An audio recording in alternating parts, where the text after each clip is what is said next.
Hello, मी सायली. आज आपला ह्या प्लेलिस्टचा आणि ह्या सिरीजचा शेवटचा एपिसोड आहे. पण हा शेवट नसून खरं तर बऱ्याच गोष्टींची सुरुवात आहे. ती कशी हे जाणून घेण्यासाठी हा व्हिडिओ शेवटपर्यंत नक्की बघा. करायचं तुम्ही जॉब्स कुठून शोधू शकता, पोर्टफोलिओ काय आहे आणि तो तुम्ही कसा बनवू शकता, ह्या सगळ्या गोष्टींचे बरेच साऱ्या गोष्टी आज मी क्लिअर करणार आहे. गोष्ट नंबर 1, आतापर्यंत आपण काय काय शिकलो.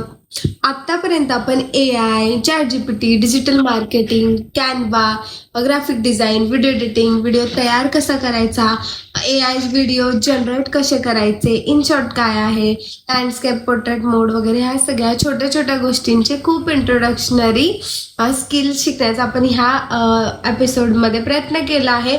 आणि ह्यातलं तुम्ही जर काहीच शिकला नसाल तर ह्याचा अर्थ तुम्ही माझी प्लेलिस्ट बघितली नाही.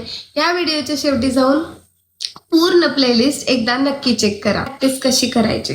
प्रॅक्टिस करण्यासाठी सगळ्यात खूप सोपी सिंपल टेक्निक मी तुम्हाला सांगते. तुमचा स्वतःचा किंवा आसपास कोणाचाही एक स्मॉल बिझनेस किंवा स्टार्टअप आहे, त्यांना जाऊन तुम्ही म्हणू शकता की तुम्ही माझे क्लायंट व्हाल का, मी तुमच्यासाठी लोगो डिझाईन करून देणं, पोस्ट बनवून देणं, कराउजल बनवून देणं, व्हिडिओ जनरेट करून देणं, व्हिडिओ एडिट करून देणं, ह्या सगळ्या गोष्टी बनवतो. इंस्टाग्राम पेज सेट करून देतो आणि सुरुवातीला मी काही महिने हे फ्री करेन. तुम्ही रीच बघा आणि त्याच्यानंतर हळूहळू मी त्याचे चार्जेस घेईन. जर तुम्हाला सेल वाढताना आणि तुमचे व्ह्यूज अँड रीच वाढताना जर दिसले तर तुम्ही चार्जेस मला पे करा. अशा पद्धतीचे तुम्ही तुमच्या आसपासचे क्लायंट्स मिळवू शकता किंवा सुरुवातीला ॲज अ प्रॅक्टिस म्हणून एक क्लायंटमधून, स्टार्टअपमधून किंवा स्मॉल बिझनेसमधून तुम्ही सुरुवात करा.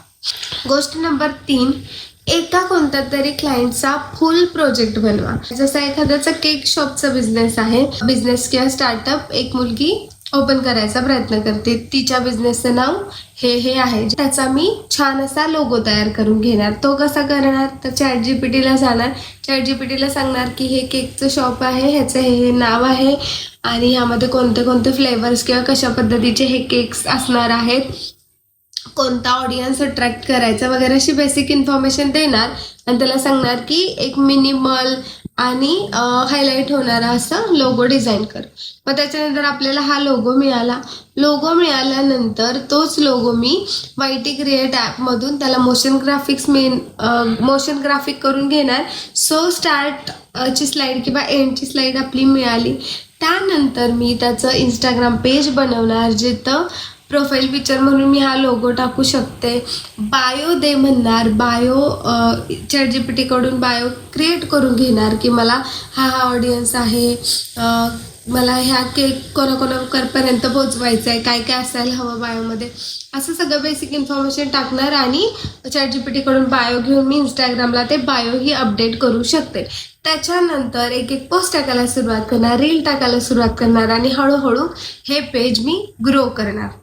एक क्लायंट तुम्ही शोधा आणि एक क्लायंट ला कम्प्लीट सुरुवात तुम्हीही करा. पूर्ण त्याचं जे पण काय असतं, पोस्ट, कराउजल, रील, लोगो, ॲडव्हर्टाइजमेंट, ह्या सगळ्याचे मिळून एक प्रोजेक्ट तुम्ही तयार करा. गोष्ट नंबर 4, कॉमन मिस्टेक ज्या तुम्ही करू नका. पहिली म्हणजे कोणाची कॉपी करू नका. कॉपी म्हणजे एकतर ॲज इट इज त्यांचं उचललं आहे, तुमच्या अकाउंटवर टाकलं नाही, त्याला रीचही नाही मिळत आणि ते लिगलही नाही आहे. दुसरी गोष्ट म्हणजे रोज ॲप बदलू नका.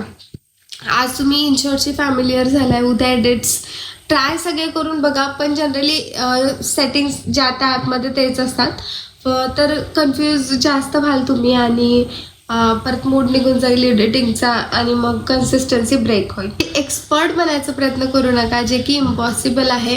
लर्निंग फेजमध्ये आहात, प्रामाणिकपणे लर्निंग करा. सो कन्सिस्टन्सी तुम्हाला हळूहळू एक्सपर्ट बनवेलच. त्याच्यानंतर क्वालिटीच्या मागे लागा, क्वांटिटीच्या मागे लागू नका. म्हणजे मला एका दिवसात 4 क्लायंट पाहिजेत, 15 क्लायंट घेतो वगैरे अशा भानगडीत पडू नका. एक क्लायंटचं काम अगदी परफेक्ट करा, त्याचे रिझल्ट तुम्हाला दिसू देत. सो तो तुमचा पोर्टफोलिओमध्ये ॲड होणारा भाग होईल आणि आपोआपच तुम्हाला क्लायंट्स मिळायला सुद्धा सुरुवात होईल आणि तुमचा रीचही वाढेल. पहिले व्हिडिओ जे तुम्ही टाकताय तर त्याला जर रीच नाही आले तर लगेच कन्सिस्टन्सी ब्रेक करू नका. काही व्हिडिओज नाही येतील, काही व्हिडिओज नाही येणार नाहीत, पण तुम्ही कन्सिस्टंटली करत राहिलात तर एक दिवस नक्की तुमच्या व्हिडिओजना रीच यायला चालू होईल. मग ह्यामध्ये 1 महिना 2 महिन्याचा कालावधी लागू शकतो, पण ही कन्सिस्टन्सीची चेन ब्रेक करू नका आणि ह्या पिरियडमध्ये तुम्ही खूप गोष्टी शिकाल. गोष्ट नंबर 5, पोर्टफोलिओ म्हणजे काय? पोर्टफोलिओ म्हणजे अशी एक गोष्ट आहे जी तुम्ही डिस्प्ले करू शकता. फॉर एक्झाम्पल, तुम्ही जॉबला गेलात, क्लायंट म्हणताय तुझं काम दाखव आणि तुम्ही तुमचा पोर्टफोलिओ दाखवताय, यालाच पोर्टफोलिओ म्हणतात. म्हणजे काय, तर तुमच्याकडे एखाद्या क्लायंटचे 5 पोस्टर असावेत, 5 रील असावेत, रील एडिट केलेले असावेत, कराउजल असावेत, 5 स्टोरीज असावेत, ॲडव्हर्टाइजमेंट असावेत, काही पोर्टफोलिओ पुरेसा आहे. नंबर 6, जॉब कुठे मिळेल? तर जॉब कुठे मिळेल ह्या उत्तरासाठी बऱ्याच गोष्टी आहेत. जसं मी तुम्हाला सांगितलं, तुम्ही स्वतः शोधू शकता, पण त्यासाठी अगोदर तुम्ही ग्राफिक डिझाईन शिकायला हवं, व्हिडिओ एडिटिंग शिकायला हवं, बेसिक्स तरी तुम्हाला माहिती हवेत. सो बिगिनर स्टार्ट करून करून तुम्ही त्याच्यामध्ये एक दिवस प्रो व्हाल. तर तुम्ही आजूबाजूचे क्लायंट्स घेऊ शकता. पहिले तर जॉब तुमचा इथंच रिमोटली स्टार्ट होईल. स्टार्टअपवाले, स्मॉल बिझनेसवाले तुम्ही घेऊन तुमचा बिझनेस रन करू शकता, किंवा स्वतःही तुम्ही तुमचा कुठलाही स्मॉल बिझनेस किंवा स्टार्टअप चालू करू शकता. पण त्यासाठी तुम्हाला हे सगळे स्किल्स येणं मस्ट आहे आणि तुम्ही तुमचं पोर्टफोलिओ तुम्ही स्ट्रॉंग करून घ्या. गोष्ट नंबर 7, मला महिलांना खास करून ही गोष्ट सांगायचं आहे. मला माहिती आहे, बाळ, घर, घरातली कामं, रिलेटिव्ह, जाणं येणं, नातेवाईक वगैरे ह्या सगळ्या गोष्टीत आपण अडकून पडतो आणि तरी आपल्याला पैसा कमवायचाच असतो. ऑफकोर्स इंडिपेंडंट हवाच आहे आपल्याला, पण त्यासाठी तुमच्याकडे बेस्ट ऑप्शन आहे. आता AIच्या जमान्यात तुम्हाला इव्हन कम्प्युटरची पण गरज नाही. तुम्ही स्वतःचा स्टार्टअप करून किंवा स्मॉल बिझनेस करून तोही रन करू शकता. पण ह्याशिवाय तुम्ही दुसऱ्यांच्या आजूबाजूचेही करू शकता. त्यांना पोस्ट बनवून द्या किंवा पोस्ट बनवून द्या, रील बनवून द्या, व्हिडिओ एडिट करून द्या, त्यांचे AI व्हिडिओ बनवून द्या. सो असे 4-5 जे आपल्याला इंस्टाग्रामच्या थ्रूही खूप इझिली मिळू शकतात असे क्लायंट शोधा आणि त्यांना रिक्वेस्ट करा. सुरुवातीची काही कामं फ्री द्या आणि परत मंथली पॅकेजेस ठेवा आणि अशा पद्धतीने तुमचे स्वतःचा सोशल मीडियाचं सुद्धा नाही का, सोशल मीडिया मॅनेजर म्हणून सुद्धा तुम्ही काम स्टार्ट करू शकता. महत्त्वाची गोष्ट म्हणजे काय, आपला कोर्स इथं संपलेला नाही आहे.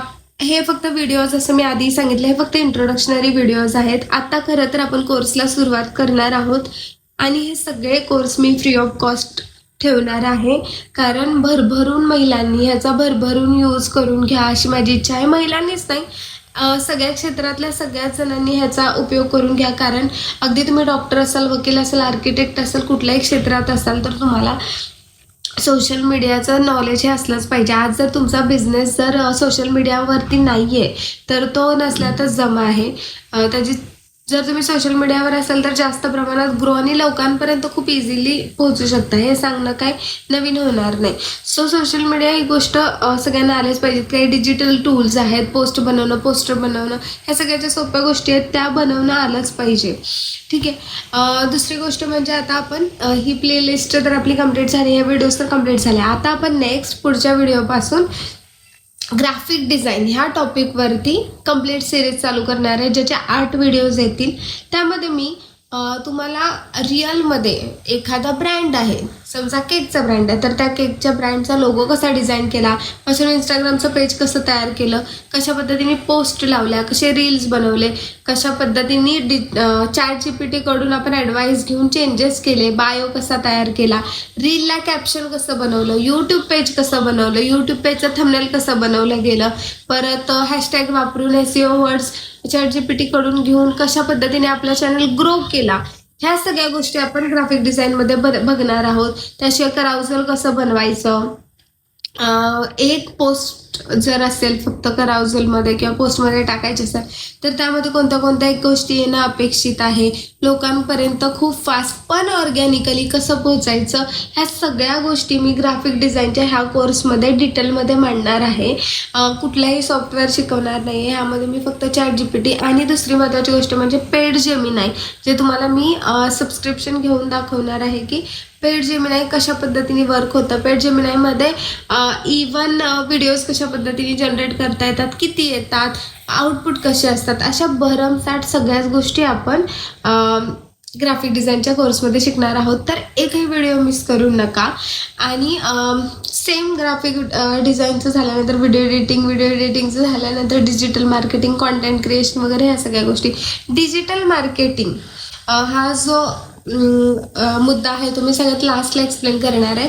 कारण सांगते त्याचं कारण जर तुम्हाला पोस्ट माहिती नाही तर त्याच्यावर ॲड कशी लावायची हा तर खूप लांबचा मुद्दा आहे. तुम्हाला व्हिडिओ, रील ह्या गोष्टी माहिती नाही, तुम्हाला इंस्टाग्राम माहिती नाही आहे किंवा गुगल स्टोअर नावाचा प्रकार असतो, गुगल बिझनेस नावाचा प्रकार, जर तुम्हाला ह्या गोष्टी नाही माहिती किंवा कशा करायच्या ह्या नाही माहिती तर डिजिटल मार्केटिंग शिकणं तुमच्यासाठी खरंच थोडं टफ जाऊ शकतं. मेटा ॲडव्हर्टाइजमेंट वगैरे बऱ्याच गोष्टी आल्या ज्या की ॲडव्हान्स आहेत. तर सुरुवातीला सोप्याने जाऊया. सो तुम्हाला सगळ्या गोष्टी हळूहळू पण खूप चांगल्या पद्धतीने समजतील. कॉन्टेंट क्रिएशनचा एक खास एपिसोड मला तुमच्यासाठी करायचा आहे, पण काही गोष्टी मला आवर्जून तुम्हाला सांगायच्या ज्या मी माझ्या एक्सपिरियन्सने करते. 1 महिना अजून आपल्या कॉन्टेंट क्रिएशनच्या ह्या कोर्सच्या जर्नीला कंप्लीट नाही झाला, पण ह्यामध्ये मला भयंकर चांगला प्रतिसाद तुम्ही दिलाय. म्हणजे 11-12 हजार आपले ऑलमोस्ट फॉलोवर्स झालेत इंस्टाग्रामला आणि 4,000च्या वरती यूट्यूबला सबस्क्रायबर झालेत आणि व्हिडिओजना पण चांगल्या पद्धतीचा व्ह्यूज आल्यात. All thanks to you. पण मला हे सांगायचं की हे सगळं ऑर्गॅनिकली ग्रो केलं आहे. मी कसलेही चार्जेस किंवा अमाऊंट इथं पे केलेली नाही आहे. कंटेंट हा एकच गोष्ट आहे ज्याच्या थ्रू मी तुमच्यापर्यंत पोहोचले आणि तुम्ही माझ्यापर्यंत पोहोचताय. सो कॉन्टेंट क्रिएट करताना ना छोट्या गोष्टी इम्प्लिमेंट करणं, ज्या गरजेच्या नाही त्या अवॉइड करणं हे गरजेचं आहे. ह्या गोष्टींना मला इन डिटेल तुम्हाला शिकवायचं आहे. फॉर एक्झाम्पल सांगते, फेस दाखवावा का असं मला एका मुलीने क्वेश्चन विचारला, तर मला जेन्युइनली वाटतं की हो, फेस दाखवावा, कारण त्याशिवाय आपला ट्रस्ट बसत नाही. ठीक आहे, म्हणजे मी जर असंच वाऱ्यावरती कोर्स माझा फेस नसता दाखवला, माझा रिअल आवाज नसता दाखवला तर नेमकं कोण शिकवतंय, ठीक आहे, क्वेश्चन मार्क झाला असता आणि तेवढं तुम्ही माझ्याशी कनेक्ट नसता करू शकला आणि मग मी तुमच्यापर्यंत पोहोचूच शकले नसते. सो अशा ना बारीक सुद्धा गोष्टी सगळ्या मला तुम्हाला सांगायचं आहे की आपण सगळे मिळून ग्रो करूया. पुऱ्या मीडिया ग्राफिक डिझाईनच्या नवीन कोऱ्या फ्रेश प्लेलिस्टमध्ये आणि एवढं भरभरून प्रेम दिल्याबद्दल खूप खूप थँक्यू.